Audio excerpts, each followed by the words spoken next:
Per a mi, perquè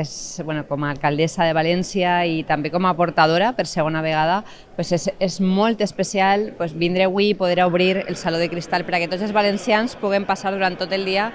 a veure la senyera, esta real senyera tan important per als valencians i que significa l'origen del nostre poble i la nostra essència.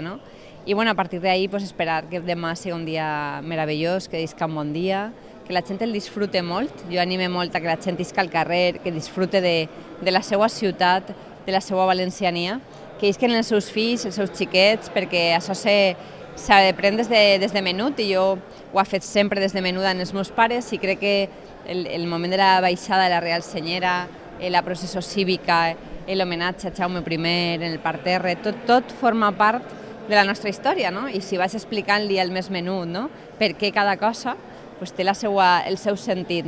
Per tant, jo desitjar de veres que la gent passi un molt bon dia, recomanar a totes les persones que estimen que regalen una bonica moca dorada, que la veritat és que la moca dorada és un orgull per als valencians i és fruit de l'esforç dels pastissers i pastisseres i forners d'esta ciutat i esperar que siga un molt bon dia per a tots.